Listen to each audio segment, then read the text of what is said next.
नमस्कार। PP news line की विशेष बात में एक बार फिर आपका स्वागत है और मैं हूं दर्शपाल गुप्ता। जम्मू कश्मीर के अंदर आजकल सबसे ज़्यादा जो चर्चा है वो है रोशनी एक्ट की। रोशनी एक्ट के तहत जो ज़मीनें थी उसका जो ऑर्डर हुआ था उनको वकेट करने के लिए एलजी साहब ने जो ऑर्डर दिया है उसकी सबसे बड़ी चर्चा है। हर एक बात यही आती थी कि छोटे छोटों पे हाथ डाला जा रहा है, बड़े बड़े मगरमच्छ जो हैं उनको बचाया जा रहा है। लेकिन एलजी साहब ने साबित कर दिया मगरमच्छ भी नहीं, छोटे नहीं बल्कि बड़े मगरमच्छों पर हाथ डाला जाएगा। कश्मीर के अंदर भी ऐसा हुआ। कश्मीर में उन्होंने बड़े बड़े, जिन्हें आप मगरमच्छ कह सकते हो पॉलिटिकली, उन पे हाथ डाला। और जम्मू में भी, जम्मू में जो कल एक जो बड़ी सबसे बड़ी बात हुई है वो ये है, हमारे भूतपूर्व डिप्टी चीफ मिनिस्टर और भारतीय जनता पार्टी के कद्देवर नेता कविंदर गुप्ता, उनसे 23 कनाल ज़मीन खाली करवाई गई है। और उसके लिए मैं श्रेय देता हूँ सबसे वरिष्ठ जो वकील हैं हमारे शेख शकील साहब जी को। उन्होंने पीएल लगाई, उसके बाद बार बार आग्रह करते रहे, बार बार जताते रहे, बार बार सामने आते रहे कि क्यों नहीं इनकी ज़मीनों को खाली करवाया जा रहा जब दूसरों की ज़मीनों को खाली करवाया जा रहा है। तो आज ये भी हुआ, कल शाम कविंदर गुप्ता की ज़मीन को खाली करवाया गया। हालांकि कविंदर गुप्ता मानते हैं कि मेरी ज़मीन नहीं है, वो कह रहे हैं कि ये मेरी ज़मीन नहीं थी, लेकिन शकील साहब के पास डॉक्यूमेंट्स हैं। उन्हें बार बार सोशल मीडिया पे उसको अपडेट किया है, बार बार दिखाया है और बताया है कि इतनी ज़मीन इनके कब्ज़े में है। आज हमारे साथ शेख शकील साहब हैं। शकील साहब से हम जानेंगे इनके बारे में और उनके सामने और कितने टारगेट हैं जिन्होंने ज़मीनों पे कब्जा किया है। और मेरे साथ हैं वरिष्ठ पत्रकार सतीश वर्मा जी। शकील साहब, आपका बहुत बहुत स्वागत है। बहुत बहुत शुक्रिया आदर्श जी आपका और सतीश वर्मा जी का। ये आपका प्यार है, मोहब्बत है, आप मुझे बार बार याद करते हैं। शकील साहब, आप काम ही ऐसा करते हैं कि आपको याद कर बुलाया ही नहीं जा सकता। आप बहुत दिनों से इसको लेके लगे हुए थे, खासकर कविंदर गुप्ता की जो ज़मीन थी उसको लेके विकास पुरुष के द्वार पर आपने बार बार आग्रह किया। आखिर विकास पुरुष ने आपकी सुनवाई कर ही ली। तो इस ज़मीन को लेके अभी भी कविंदर गुप्ता जो कह रहे हैं कि ये मेरे नाम नहीं थी, नहीं मेरी ज़मीन नहीं थी, मैंने पहले ही खाली कर दी थी, तो क्या इसका फैक्ट क्या है सब चीज़? आदर्श जी, मैंने ना सूचना के अधिकार के तहत, मैं आपको बता दूं, कोई 1.25 साल 1.5 साल पहले मैंने तहसीलदार भलवाल थे वहाँ पे, अमित उपाध्याय उनका नाम था। मैंने उनको एक दरख्वास्त दी कि मुझे इस खसरा नंबर की जो है पूरी तफसील दी जाए। खरीफ 2010 से लेकर मैंने लास्ट ईयर तक 2021 तक कहा, मैंने इसकी मुझे खसरा गिरदौरी की नकल दी जाए। ये गांव कैंक है जो कि तहसील बलवाल में पड़ता है और एसडीएम नॉर्थ के अंडर ही आता है। तो मैंने उनको कहा कि मुझे खरीफ 2010 से आप बिल्कुल 2021 का स्टेटस दीजिए कि कौन इस स्टेट लैंड का 23 कनाल 11 मरले का काबज़ है। मुझे कोई सूचना नहीं दी गई। जो तहसीलदार साहब थे उन्होंने कोई सूचना नहीं दी, उन्होंने मुझे बहुत ही लाइटली लिया। एक फैक्ट और मैं आदर्श जी आपको बताना चाहता हूँ, इस दौरान मुझे कोविड हो गया। 5 मई पिछले साल मैं बत्रा में एडमिट हो गया। 19 दिन मैं बिल्कुल जिसे कहते हैं ज़िंदगी और मौत की कश्मकश में खेल रहा था। मुझे जूँ ही होश आई, मैंने अपना मोबाइल ऑन किया। मैंने उस वक्त भी व्हाट्सएप किया तहसीलदार बलवाल को। मैंने कहा, जी आप 30 दिन पूरे हो चुके हैं, ना आप मेरे व्हाट्सएप का रिस्पॉन्ड कर रहे हैं, ना आप मुझे सूचना भेज रहे हैं, कोई रिस्पॉन्स नहीं आदर्श जी। फिर उसके बाद एसडीएम नॉर्थ थे वहाँ पे, मिस्टर कोतवाल, मैं उनका बहुत मशकूर हूँ। उन्होंने मुझे बहुत इज्जत दी।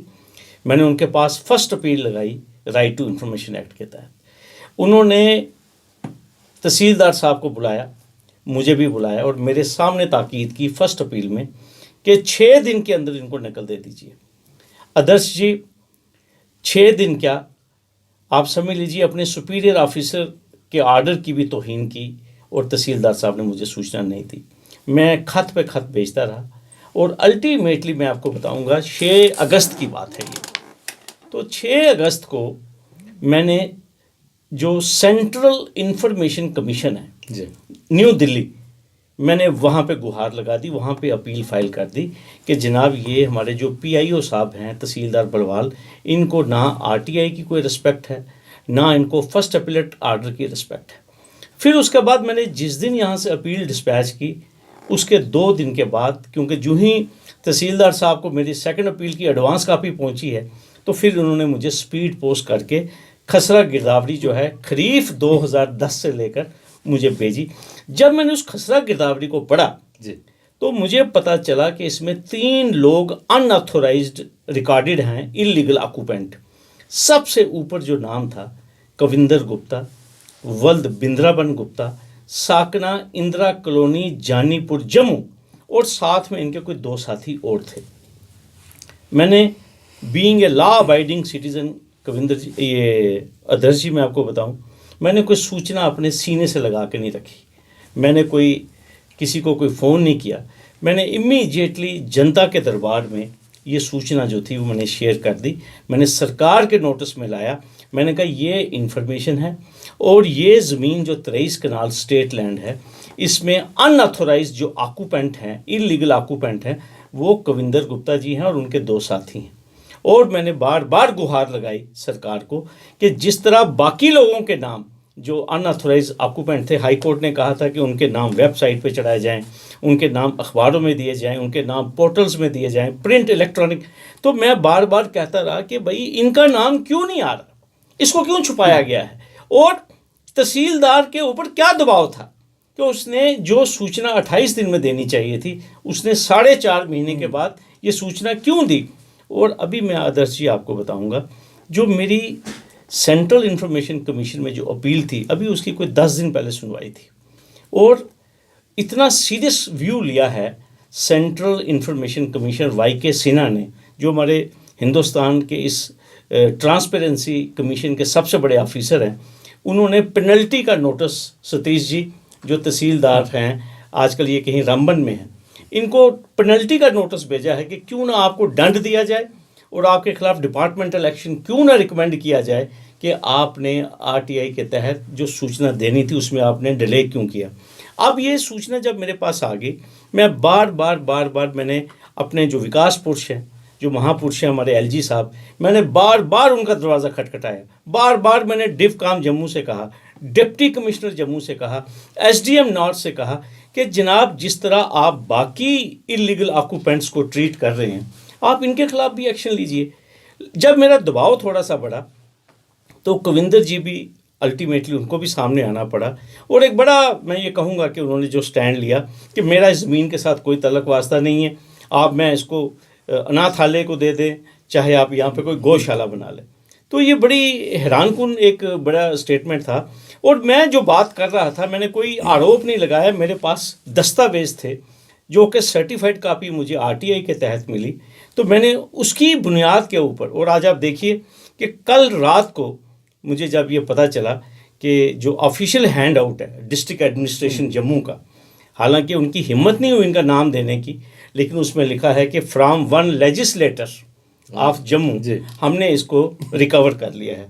तो मुझे ये लगता है आदर्श जी, मेरे कोई कविंदर जी के साथ ना मेरा उनके साथ कोई सियासी कोई टसल है, मैंने उनके साथ कोई इलेक्शन नहीं लड़ना, ना कभी, मैंने हमेशा उनको एज ए बड़े भाई ट्रीट किया है। लेकिन जब आप एक पब्लिक लाइफ में हैं, जब आप लोगों की खिदमत के लिए आप सियासत में आए हैं, तो आपको एक बड़ा ट्रांसपेरेंट तरीके से चलना चाहिए। मैं तो शुरू से कहता था कि कविंदर जी को कहना चाहिए जी, है ज़मीन तो है, इसमें क्या जी, दी थी किसी ने या ले ली हमने, जिस तरह बाकी लोगों ने ली गुड फेथ में, लेकिन अब मैं ऐलान करता हूं कि मैं इस सरेंडर करता हूं, ठीक है। लेकिन उन्होंने एक सर्टिफाइड रिकॉर्ड, देखिए आदर्श जी, सबसे इंटरेस्टिंग बात यह है, आपका नाम रिकॉर्डेड है। अभी तो मैंने सिर्फ 2010 से नकल मांगी थी, शायद अगर मैं और पीछे जाता तो पता नहीं कब से इस ज़मीन के ऊपर उनका कब्जा था। तो मैं आपके माध्यम से आदर्श जी, मैं एलजी साहब का तहे दिल से मैं शुक्रिया अदा करना चाहता हूं, और मैं बार बार यही एक चीज़ कह रहा हूं कि एनक्रोचमेंट ड्राइव को एनक्रोचमेंट ड्राइव तक सीमित रखें। चलिए, आपसे चर्चा आ गई, आप आज तो टॉक ऑफ द टाउन है। मुझे वसीम बरेलवी का शेर याद आता है कि असूलों पे आँच आए तो टकराना ज़रूरी है, जिंदा हो तो जिंदा दिखना भी ज़रूरी है। आपने वो मिसाल कायम की है, तो आपको पीपी न्यूज़ लाइन की ओर से फिर एक बार मुबारकबाद, बहुत बहुत शुक्रिया। हम दूसरा ये जानना चाहेंगे कि ये तो एक नमूना भर है, ठीक है ना, आपने बहुत बड़ी बात कही कि दरिया दिली दिखानी चाहिए थी। कहते जी। थे ठीक है, गलती होगी, जो भी हो बिल्कुल गया ठीक है सर। सरकार ले, कोई दिक्कत नहीं है। क्या लगता है आपको कि ये केवल ये पीला यहीं स्टॉप हो जाएगा, या जो जो, जो PIL आपने डाली थी, जिन लोगों के खिलाफ डबल बेंच के फैसले भी हो चुके हैं और जो सैन्य परिसर के पास भी निर्माण हुए हैं, क्या लगता है उसमें कोई गति मिलेगी या पैसेंजर मेल की तरह काम चलेगा? सतीश जी, बड़ा इम्पोर्टेंट क्वेश्चन आपने किया है। एक तो सबसे पहले जम्मू कश्मीर में, क्योंकि मैं आपको बता दूं, मैं भी अब तकरीबन 30 साल से मैं वकालत कर रहा हूं, इस किस्म की ड्राइव और इस किस्म की पॉलिटिकल विल जो हमारे LG साहब ने दिखाई है, इससे पहले हमने देखी नहीं।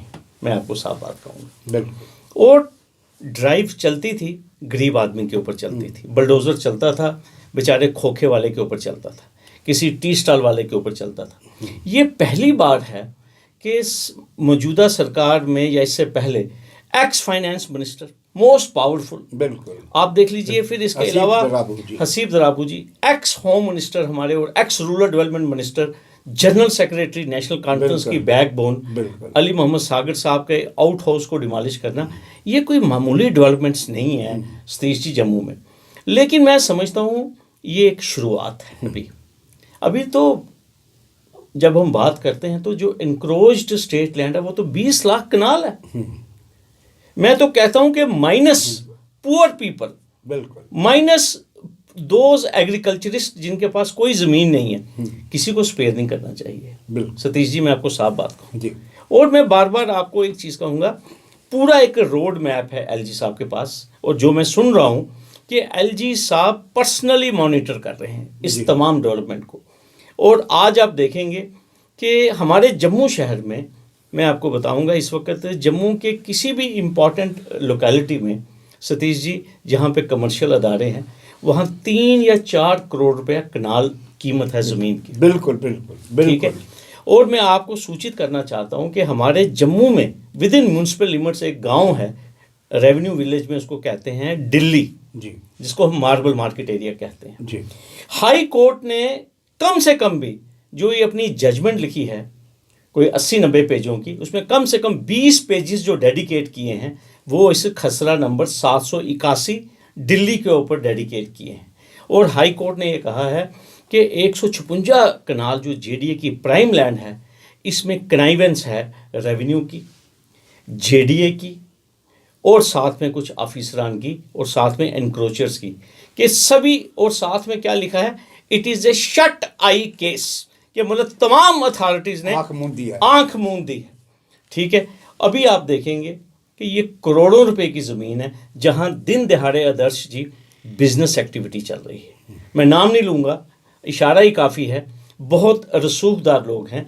मुझे नाम लेता हूं तो फिर वो कंट्रोवर्सी बन जाती है, और नाम मैं क्यों लूँगा, क्योंकि अब तो सरकार के पास आंकड़े हैं, लिस्टें बन चुकी हैं। तो ये मैं आपको कह रहा हूँ। दूसरी, मैं आपको सतीश जी थोड़ा आगे चलेंगे, हाई कोर्ट ने बार बार कहा और सुप्रीम कोर्ट के आदेश हैं कि जो वाटर बॉडीज़ हैं और उनको प्रिजर्व करना है, उनको प्रोटेक्ट करना है, और उनके ऊपर कोई कंस्ट्रक्शन नहीं होनी चाहिए। आप देख लीजिए, हमारे डिस्ट्रिक्ट सांबा में बिल्कुल एक प्रोमिनेंट एरिया है 17 माइल्स, जिसे हम आदर्श जी कहते हैं। उसके सामने जितना भी इलाका है, वहाँ जो नेचर ऑफ लैंड है उसे हम कहते हैं गैर मुमकिन ऐक जी। और मैं आपको बता दूं, ये वो ऐक है, एक किस्म की ऐक होती है नहर, बिल्कुल, नीचे पानी होता है ज़मीन के, ये ऐक यहाँ से सियालकोट तक जाती है। बिल्कुल बिल्कुल ठीक है। और ये सारा एरिया, इसे हम ऐक कहते हैं। कैसे उस वाटर बॉडी के ऊपर 3 स्टार 5 स्टार कंस्ट्रक्शन हुई है, आप जाकर देखिए वहाँ पे। और क्या वहाँ पे एक्शन नहीं होना चाहिए? मैं तो तभी ये चीज़ कह रहा हूँ, लोगों का विश्वास रूल ऑफ लॉ पे तभी एस्टेब्लिश होगा जब, जिनको अभी आदर्श जी कह रहे थे कि ये जो मगरमच्छ हैं, ये जो शार्क्स हैं, जो हमारे रिसोर्सेज को खा गए, मैं तो साफ बात आपको कहूँगा, और इनकी बदौलत आज हमारा जो गरीब आदमी है, जिसके पास 2 मरले ज़मीन है, 5 मरले ज़मीन है, कल आपने देखा भी होगा कि बठिंडी में भारत का तिरंगा झंडा लेकर बारिश में आपने देखा औरतों ने, बच्चों ने हिंदुस्तान जिंदाबाद नारे लगाते हुए ये गुहार लगाई, हमारा क्या कसूर है, हम रात को सो नहीं रहे हैं, हमने 2 मरले 5 मरले। तो मैं तो गवर्नर साहब ये इस बात को क्लैरिफाई कर चुके हैं कि जो पुअर पर्सनस हैं 5-10 मरले वाले, उनको फिक्र करने की कोई ज़रूरत नहीं है। लेकिन सतीश जी, ये ड्राइव जो है, पर्टिकुलरली ये जो बिग विग्स हैं, ये जो हमारे VIPs हैं, वहाँ पे ये पीला पंजा जो है ये चलना चाहिए, ताकि लोगों का विश्वास रूल ऑफ लॉ में इस्टेब्लिश हो। और बार बार मनोज सिन्हा साहब कहते हैं कि मुझे रूल ऑफ लॉ यहाँ पे स्थापित करना है। तो मुझे लगता है कि हमें मैंने रात को भी अपनी फेसबुक पे, जो ही मुझे मालूम हुआ मैं एक शादी में था, तो मुझे मैसेज आया किसी साथी का कि इस तरह गैंग में ये ऑपरेशन हुआ। तो मैं बिल्कुल साइड पे चला गया, मैंने इमीडिएटली LG साहब को मुबारकबाद पेश की, मैंने कहा आपने बहुत अच्छा काम किया है। तो इससे आप देख लीजिए जो मैसेज गया है, मुझे भी ऐसा लगता था, मुझे कई मेरे साथी पूछते थे, शकील जी रोज़ आप वीडियो कभी डोगरी में, कभी हिंदी में, कभी पंजाबी में, तो एक्शन तो होता नहीं। लेकिन आप देख लीजिए, वो कहते हैं ना, मैं अकेला ही चला था जाने में मंजिल की ओर, लोग मिलते गए, कारवां बनता गया। और इसमें सतीश जी, आदर्श जी, मैं आपको ये बता दूं, इस कारवां में आप भी मेरे साथ शामिल हुए, मेरे मीडिया के भाई, सिविल समाज ने इतना मुझे प्यार दिया सतीश जी, मैं आपको बता नहीं सकता हूँ। हालांकि कुछ लोग मुझसे नाराज़ भी होंगे जिनका नुकसान हुआ है, लेकिन ओवरऑल पब्लिक इंटरेस्ट में ये बड़ी पॉजिटिव डेवलपमेंट। बिल्कुल सही कहा आपने। आप इसमें से 1-2 बातें जो मुझे आपसे जाननी है। एक तो आपने एक ऐसे जिस तरह से आपने ये कदम उठाया, तो उस वक्त हमने पिछले प्रोग्राम में भी इसकी चर्चा की थी कि कह रहे जी स्कील साहब तो ब्लैकमेलिंग कर रहे हैं। मैंने तब भी कहा था जो ब्लैकमेलर होता है ना, वो सामने नहीं आता, वो सिर्फ उसी को बताता है जिसकी ज़मीन होती है। वो खुल के सामने बता रहे हैं, और आज उनके मुंह पे मुंह बंद हो गए हैं कि जो ये शब्द यूज़ करते थे। दूसरी बात है कि ये जो आप बता रहे हैं ना, एक तो छोटे जो जितने भी 2 मरले 3 मरले 5 मरले की ज़मीन है ज़्यादा से ज़्यादा उनके पास, LG साहब कह रहे हैं कि हम उन पर हाथ नहीं डालेंगे, कह रहे हैं जी, लेकिन कोई भी इस तरह की उनका ऑर्डर नहीं है।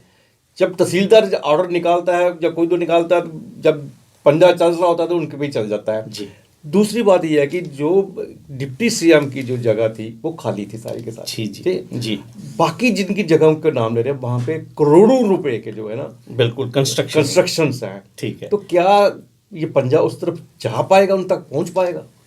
आदर्श जी, सबसे पहला जो आपने ऑब्जर्वेशन रेज की, अभी मैं भी बार बार LG साहब को, बिधूरी साहब को मैं रिक्वेस्ट कर चुका हूँ कि ये जो आपके वर्बल डायरेक्शंस हैं, इसको आप रिटर्न में लाइए।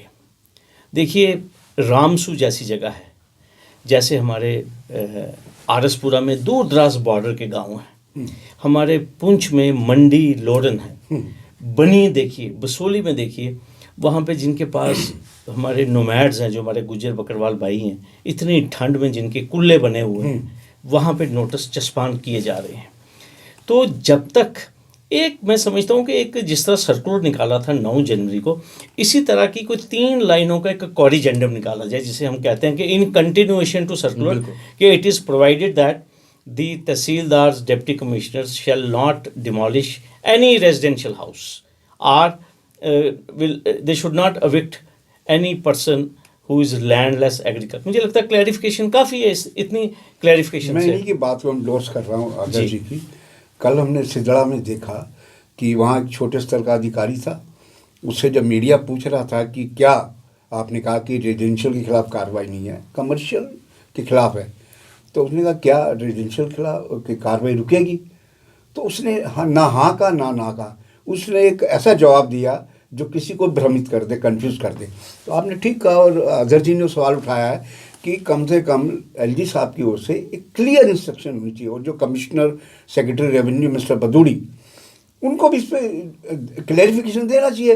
देखिए ना, कल कितना ख़राब मौसम था, कड़ाके की ठंड थी, आदमी समझ सकता है कि किस तरह महिलाएं, बच्चे सब सड़कों पर उतर आए तिरंगा लेकर। अच्छा थोड़ा लगता है कि हमारे मुल्क के अंदर जो हम बड़े बड़े दावे करें कि मुल्क 5वीं इकानमी बन गया है, और जम्मू कश्मीर जो हम बचपन में सुनते थे कि हमारा ये ताज है मुल्क का, और इस तरह की जो बातें वहाँ, तो क्लैरिफिकेशन आना जरूरी समझते हैं। तो साथ ही मैंने जैसा आपसे पूछा कि जब करोड़ों की जब जायदाद बनाई, ये प्रॉपर्टी बनी हुई है, तो कल को ये कहेंगे नहीं जी आप तो डिपॉजिट करवा दो पे इतना पैसा, उनके लिए कोई प्रॉब्लम नहीं होगी डिपॉजिट करवाने के लिए, या आपके नाम कर देंगे हाँ, पेनल्टी लगा देंगे, पेनल्टी की भी उनको प्रॉब्लम कोई नहीं है। प्रॉब्लम तो उनको आएगी जिनके पास है नहीं कुछ भी। देखिए आदर्श जी, मैंने पहले भी जब मैंने 9 जनवरी के बाद बोलना शुरू किया तो जो सरकार के लहजे में थोड़ी नरमी आई वो इसी बात पे आई कि जब हमने ये चीज़ कही कि आपको गरीब और अमीर इंक्रोचर में फ़र्क करना पड़ेगा। आप एक 100 कनाल वाले को या एक 5 कनाल जिसने कमर्शियल वायलेशन है और साथ में कमर्शियल एस्टेब्लिशमेंट है, आप उसको 3 मरले वाले के साथ कंपेयर नहीं कर सकते। बिल्कुल ठीक है। और यही बात मैं बार बार कहता रहा अपने तमाम इंटरव्यूज़ में, अपने इंटरवेंशंस में, कि जम्मू कश्मीर की सरकार ने अपनी रिव्यू पिटीशन में हाई कोर्ट में लिख के दिया है कि हमें इजाज़त दी जाए पॉलिसी बनाने के लिए पुअर पर्सनस के लिए जिनके पास एक ही घर है, और उन लोगों के लिए जो लैंडलेस किसान है, एग्रीकल्चरिस्ट है। जब जम्मू कश्मीर सरकार का खुद का ये तर्क है तो फिर उसके बाद तो आदर्श जी एक क्लैरिफिकेशन निकालना, मुझे नहीं लगता इसमें कोई बिल्कुल ठीक है, स्टैंड करना चाहिए। और आप देखिए आज सुप्रीम कोर्ट में जो मामला लगा हुआ था हाँ, वो खारिज हो गया और उन्होंने पिटीशन को विड्रा कर लिया हमारे मुजफ्फर खान जी ने। और लेकिन उसमें आप देखिए आज भी सुप्रीम कोर्ट ने बड़ी सीरियस ऑब्जर्वेशंस दी हैं कि सुप्रीम कोर्ट ने डायरेक्टली इनडायरेक्टली जम्मू कश्मीर सरकार को गो हेड दी है कि जो इंक्रोचमेंट हटाने की जो प्रक्रिया है वो जारी रखी जाए। और सुप्रीम कोर्ट के जो बैक ऑफ माइंड में जो बात है, सुप्रीम कोर्ट भी ये चाहती है कि जो बिग लैंड ग्रैबर्स हैं, ठीक है, उनको बख्शा ना जाए। और ये मैं आपको आदर्श जी जो पिछले 20-25 साल से जो सुप्रीम कोर्ट की जो जजमेंट्स हैं regarding unauthorize construction, regarding removal of encroachment, बहुत सख्त है। ये मैं आपको बता दूं, आप देखिए ट्विन टावर्स को गिराया गया अभी नोएडा में, उससे पहले बॉम्बे में आपने देखा, केरला में भी बड़े बड़े फ्लैट्स जो हैं वो गिराए गए जो कि in violation of building norms थे। सुप्रीम कोर्ट बिल्कुल क्लियर है इसके ऊपर। लेकिन सुप्रीम कोर्ट के इस बात का भी एहसास है कि, और लास्ट स्टेट पे भी सुप्रीम कोर्ट ने कहा था जम्मू कश्मीर के वकील को कि भाई ज़बानी वर्बली हमारी डायरेक्शन कन्वे कर दो कि houses should not be demolished. तो मैं आदर्श जी बड़ी क्लैरिटी के साथ आपसे एक बात कहना चाहता हूँ कि जो लोग परेशान हैं, जो हमारे अपने जानने वाले भी हैं, गरीब गुरबा हमारे जम्मू कश्मीर की जनता, मैं आपको आदर्श जी एक बड़ी अच्छी बात बताऊंगा। इस सारे सिलसिले में मुझे नहीं पता चलता मेरा टेलीफोन नंबर शोपिया में कैसे पहुंच गया, मेरा टेलीफोन नंबर पुलवामा कैसे चला गया, बनी में कैसा चला गया। बड़ी आशा के साथ, बड़ी उम्मीद के साथ वो फ़ोन करते हैं कहीं हमारे मकान तो नहीं गिराए जाएंगे। तो मैं उनको आश्वासन देता हूं कि ये मेरा तर्क नहीं है, ये एलजी साहब का तर्क है, ये जम्मू कश्मीर सरकार का तर्क है कि किसी का भी आशियाना, किसी का भी शेल्टर, किसी का भी छत गिराया नहीं जाएगा। और यही मैं रिपीट कर रहा हूँ आदर्श जी, ताकि ये मैसेज डाउन द लाइन जो है। अब इसके बाद कौन पॉलिटिकल लीडर सामने आ रहा है आपके निशाने पे है? आदर्श जी लिस्टें सरकार के पास बनी हुई हैं। मैंने अभी इशारों में कहते हैं ना दिल लेने वाले, बताइए हुनर तुमने सीखा कहाँ से। तो सरकार के पास मैं सिर्फ एक ही आपके माध्यम से, आप बहुत ही सीनियर सहाफ़ी हैं हमारे जम्मू कश्मीर से, और मैं सिर्फ एक चीज़ कहूँगा सरकार को, ये अंदेशा बिल्कुल नहीं जाना चाहिए कि ये ड्राइव सिलेक्टिव है। बिल्कुल ये अंदेशा नहीं जाना चाहिए कि ये पॉलिटिकल राइवल्स के खिलाफ है। ये अंदेशा नहीं जाना चाहिए कि किसी पर्टिकुलर सेक्ट के खिलाफ है या पर्टिकुलर किसी कम्युनिटी के खिलाफ। मैं यहाँ पे आदर्श जी एक बात क्लियर करना चाहता हूँ। जब ये जजमेंट आ गई डिवीज़न बेंच की, उसके बाद ये मामला जब दोबारा, क्योंकि हाई कोर्ट ने कहा था कि हम CBI की जांच को मॉनिटर भी करेंगे, तो वहाँ पे मैंने कोर्ट को ये कहा कि मैंने कहा जनाब जजमेंट पास होने के बाद कुछ लोग जो हैं इसके ऊपर सियासत खेल रहे हैं।